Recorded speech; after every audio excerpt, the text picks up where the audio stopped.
Ini pentingnya kita bermadhab. Kemudian bertasawuf tadi. Jadi 5, Muslim, ahli sunnah wal jamaah, berakidah Asy'ari atau Maturidi, kemudian bermadhab dari 4 madhab, dan kita di Indonesia madhabnya Syafi'i. Dan yang kelima bertasawuf. Kita belajar ilmu tasawuf, yaitu ilmu adab, ilmu akhlak.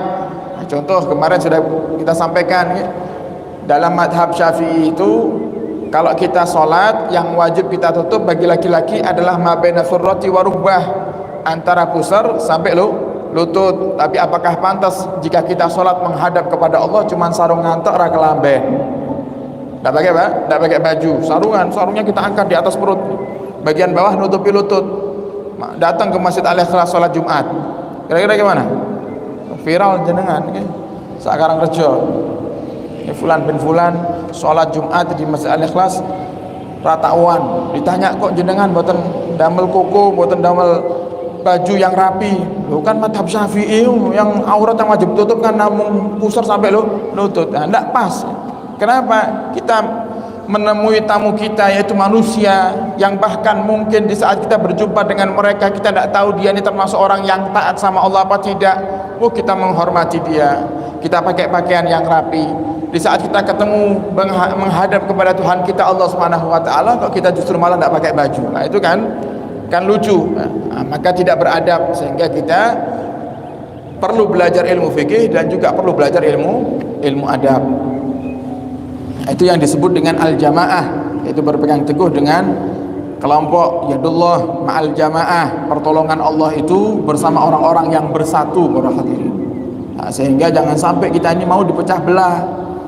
Apalagi sekarang ini, masya Allah, eman para hadirin, sesama ahli sunnah wal jamaah saling membenci, sesama ahli sunnah wal jamaah saling menyikut satu sama lain. Kalau ada yang mau pondoknya berkembang, dia tidak terima padahal sama-sama ahli sunnah wal jamaah, jangan, itu setan itu. Karena setan tahu kalau umat Islam ini pecah, disitulah kekalahan umat Islam. Sedikit tapi bersatu, insya Allah Allah akan bantu kita, Allah akan tolong kita. Contohnya banyak para hadirin ya. Contohnya banyak. Dari zaman para sahabat yang terjadi di bulan Ramadan, perang Badar. Perang Badar itu pasukan sedikit para hadirin, 313 orang bisa melawan daripada musuh yang jumlahnya sangat-sangat lebih banyak daripada mereka para sahabat. Kenapa? Karena mereka bersatu, iman mereka satu, tujuan mereka satu, semuanya saling mencintai satu sama lain. Allah turunkan bala tentaranya. Tidak hanya itu para hadirin, di saat Sayyidina Al-Imam Muhammad Al-Fatih, seorang pemimpin muda, seorang pemuda yang bisa menaklukkan daripada Konstantinopel, itu melawan daripada penguasa yang menguasai Konstantinopel itu di saat itu para hadirin, yang kekuatannya sangat dahsyat, yang dikatakan lawannya ini memiliki benteng yang sudah ribuan tahun tidak pernah mampu untuk dijebol oleh setiap orang-orang yang menyerang mereka. Tapi dengan kegigihan itu Muhammad Al-Fatih, dengan kekompakan pasukannya, bersatunya mereka, dihancurkan sama Muhammad Al-Fatih, yang akhirnya ditaklukkan oleh Muhammad Al-Fatih. Dan itu termasuk isyarat Nabi kita Muhammad nanti di bagian Konstantinopel itu, yaitu kalau sekarang itu daerah Turki dan sekitarnya, itu akan ditaklukkan, kata Nabi Muhammad, oleh umatku yang namanya sama denganku, yaitu Muhammad Al-Fatih itu. Ini kalau kita bersatu, Allah akan berikan pertolongan kepada kita. Jadi jangan sampai kita ini sama-sama ahli sunnah wal jamaah saling menghujat, saling membenci, sehingga apa, menjadikan kesempatan untuk setan itu masuk. Sehingga terkadang ada para hadirin, cara-caranya orang-orang kafir ini sudah terbukti para hadirin ya.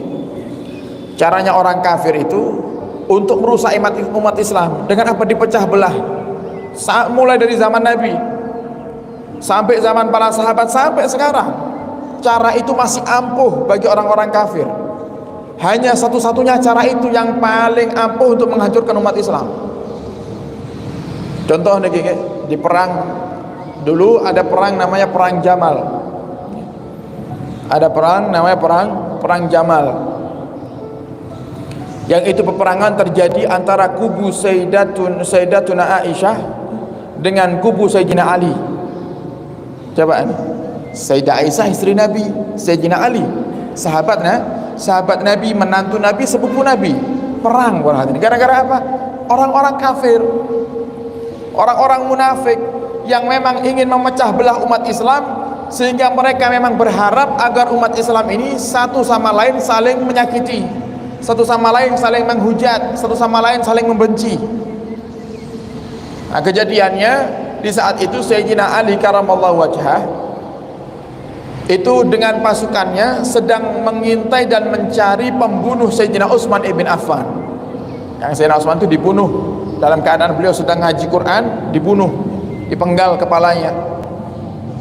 Dan di saat itu belum ketemu para hadirin. Akhirnya Sayyidina Ali dan pasukannya ini memutuskan untuk mencari pembunuh Sayyidina Utsman.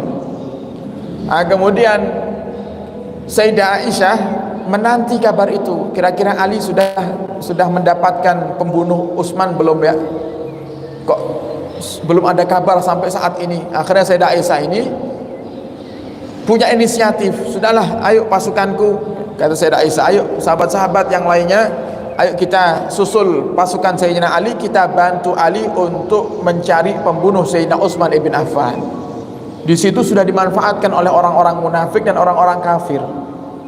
Mereka datang kepada Sayyidina Ali, kemudian mereka memberikan kabar yang bohong, seakan-akan ini Sayyidah Aisyah akan mendatangi Ali dan akan memerangi pasukan Sayyidina Ali. Kemudian di saat itu Sayyidina Ali yang menghadapi, di saat Sayyidah Aisyah dengan pasukannya datang, Sayyidina Ali yang maju dan bertanya, ada apa kalian datang sampai membawa pasukan seperti ini? Kemudian Sayyidah Aisyah mengatakan, oh, kita datang ingin membantumu wahai Ali, kita datang ingin membantumu untuk mencari daripada pembunuh Utsman ibn Affan. Kemudian Sayyidina Ali mendengar kabar itu gembira. Oh, ternyata yang kemarin berada itu hanya fitnah saja. Kemudian di saat mereka dalam keadaan lelah, mereka butuh istirahat, mereka bangun perkemahan para hadirin. Jadi kelompok pasukan Sayyidina Ali membangun perkemahan untuk istirahat. Sayyidatuna Aisyah pun dengan pasukannya membangun perkemahan untuk istirahat. Di tengah malam itu orang-orang munafik masih belum puas untuk menghancurkan umat Islam. Mereka bagi dua. Jadi pasukan kaum munafikin, orang-orang kafir, dibagi dua. Separuh untuk menyerang pasukan Sayyidina Ali di tengah malam, separuhnya untuk menyerang pasukan Sayyidatuna Aisyah di tengah malam. Jadi di waktu yang sama mereka membagi kelompok mereka menjadi dua, separuh menyerang Sayyidina Ali, separuh menyerang Sayyidatuna Aisyah. Tujuannya apa? Di saat pasukan-pasukan itu diserang di tengah malam dalam keadaan kondisi saat itu, ya bukan seperti saat ini ada listrik, gelap gulita, pasti setiap mereka akan menyadari dan akan mengambil pendapat bahwasanya, oh, ini pasti yang nyerang ini kelompoknya sebelah ini, kan gitu. Jadi Sayyidina Ali di saat pasukannya diserang, pasukan Sayyidina Ali berpikir ini pasti yang nyerang kelompoknya Aisyah ini. Sayyidah Aisyah di saat diserang dengan pasukannya, ini pasti yang nyerang kelompoknya Ali. Akhirnya berperang di situ para hadirin. Gara-gara fitnahnya ini orang-orang kafir berperang, dan banyak sahabat yang gugur di saat itu. Banyak sahabat yang meninggal saat itu para hadirin. Gimana hukum sahabat yang meninggal? Mereka berperang dengan sama sahabatnya, mereka syahid semuanya karena korban daripada fitnah para hadirin. Dan itu cara sampai sekarang masih dipakai sama orang kafir. Kalau ingin menghancurkan kita gampang, pecah belah saja. Pecah belah saja. Itu ahli sunnah wal jamaah yang berpegang teguh dengan ahli sunnah wal jamaah, pecah belah saja. Kalau muncul organisasi baru ahli sunnah wal jamaah, tinggal bisikkan ke mereka, itu organisasi sesat, itu organisasi radikal, itu organisasi yang tidak ahli sunnah wal jamaah, terus seperti itu sampai akhirnya muncul kebencian, akhirnya perang saudara. Itu yang diharapkan oleh orang-orang kafir. Makanya sampai sekarang mereka orang-orang kafir itu paling takut kalau lihat kita bersatu, paling takut mereka.